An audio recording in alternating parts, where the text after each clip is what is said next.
Craving British crime thrillers that punch like a pint glass in a pub brawl? Strap in. From the 60s to the 80s, the UK delivered some of the most brutal, brainy, and bizarre crime flicks ever made. Today we count down 5 savage masterpieces you absolutely can't miss. Drop a like, comment your favorite, and don't forget to subscribe, or else we might just get Carter on you. Before Bullet, there was Robbery. Peter Yates directs a nail-biter loosely based on the 1963 Great Train Robbery, and it slaps harder than a coppa's truncheon. Stanley Baker plays a criminal so meticulous he could plan your wedding and a heist in the same afternoon. It opens with a car chase so tense it made Steve McQueen jealous, and it's all grit, no glam. Think Ocean's 11 with a hangover and a stiff upper lip.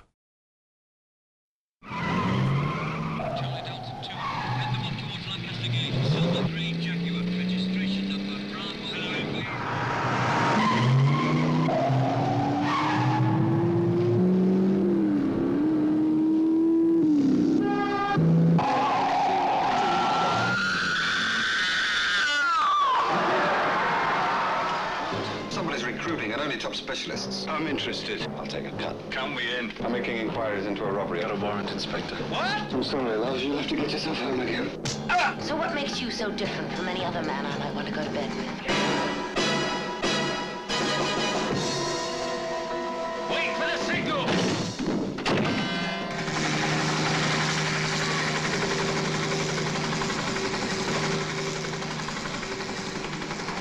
How about your friend the banker? Robinson? He's in prison. We'll have to get him out. I wish you'd talk to my husband. We'd like to. Do you know where he is? You tell me what the gun's for, and I'll come back to bed. They say there's no such thing as a perfect crime. They're wrong. They're $10 million wrong.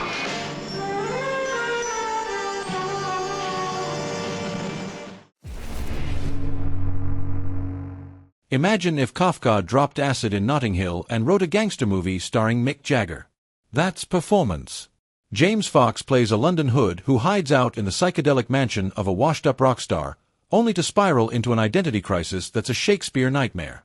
Co-directed by Donald Cammell and Nicholas Roeg, it's a film so bizarre Warner Brothers tried to bury it. Don't watch sober, you'll miss the point. This is a film about vice and versa. A film about death.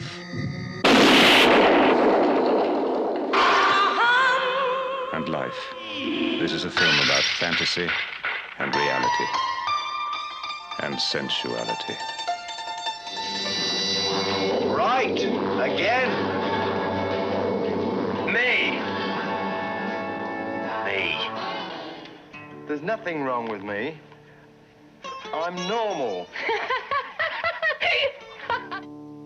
A film about fantasy. How much did you give him? 2/3 of the big one. Oh, that's insane. No soap on the gentleman's collar.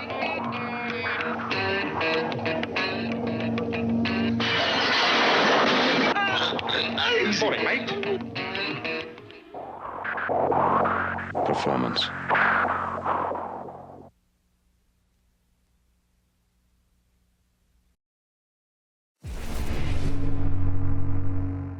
Richard Burton as a sadist criminal with mommy issues and a penchant for torture?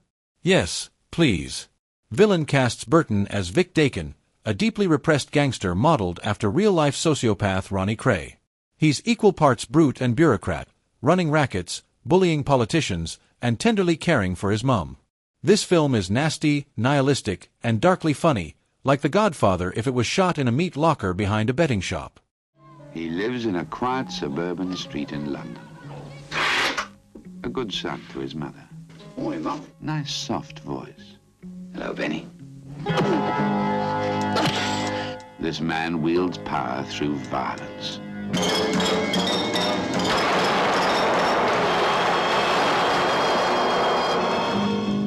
Who are you looking at? You are looking at the face of a villain. Wolfie. Who's frightened? We're frightened of the Dakins of our world. The hard cases have put the boot in.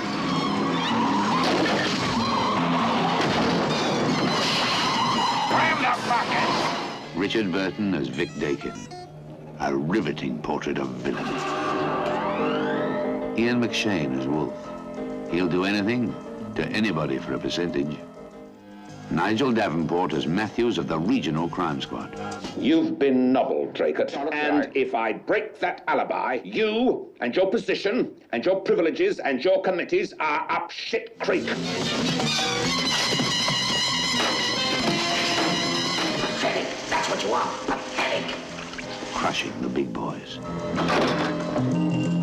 Get out of here, slag. She's nothing, Vic, but despair. That's Villains. Putting the squeeze on the easy marks. Respect. Respect, you don't know what it is. Unless you're Vic Dakin, tell him, somebody, tell him. He's a nutter. He's a psychopath. If you don't tell me where that money is in 10 seconds, I'll open you.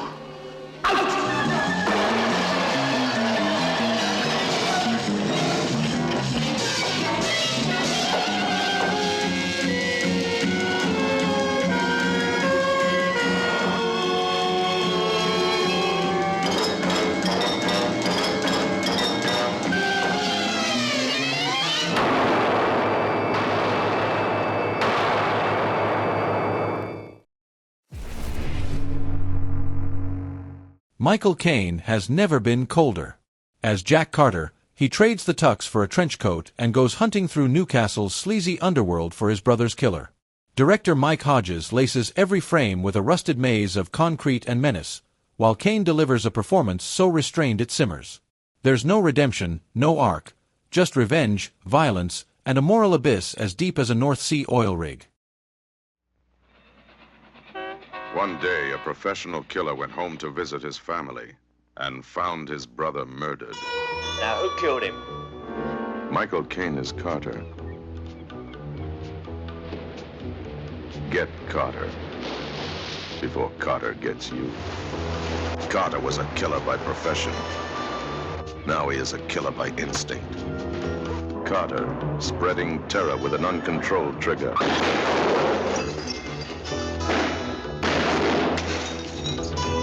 Fear pursues the hunted. Hate drives the hunter. Few words. Decisive action. Carter, a man of few words.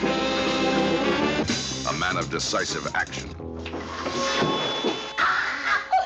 Don't let us interrupt you. Now, the gunny means. Out.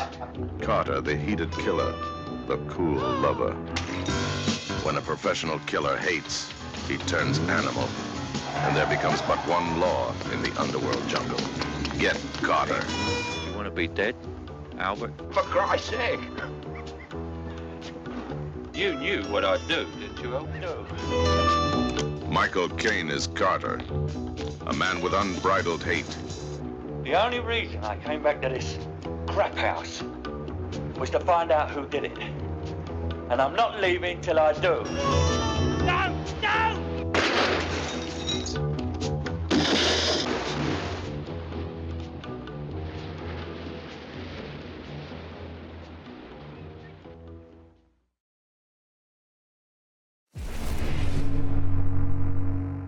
Bob Hoskins walks into this movie like a bulldog in a Savile Row suit and owns every second. As Harold Shand, a mob boss trying to go legit, he finds his empire crumbling over one chaotic Easter weekend. It's a political thriller, an underworld opera, and all-pressure cooker. Every glare, every pause, every line is explosive. Also, Helen Mirren is here to quietly outact everyone. And yes, there is a young Pierce Brosnan, not blinking once. London, Good Friday. Not just any Good Friday, but the long Good Friday. Harold Shand, undisputed king of London's underworld. Now he's setting up the biggest business deal of his career. Someone is out to stop him. You think of anybody who might have an old score to settle or something? Walk to the car, Billy, or I'll blow your spine off. I want the man who knows. Right. Who fancies what? Auto, casino, stabbing, a bar blowing up. What is this, a gang war? No. Harold has 24 hours to find out who's after him. Beauty and the Beast. Blow his head off. Harold and I have no doubt that by tomorrow the problem will be settled. It's not a shooter, is it, Harold? Oh, don't be silly, Billy. When I come hunting for you with me fingers, believe me, all of you, nobody goes home until I find out who done it. I've treated you lot well, even when you was out of order, right? Well, now there's been an eruption.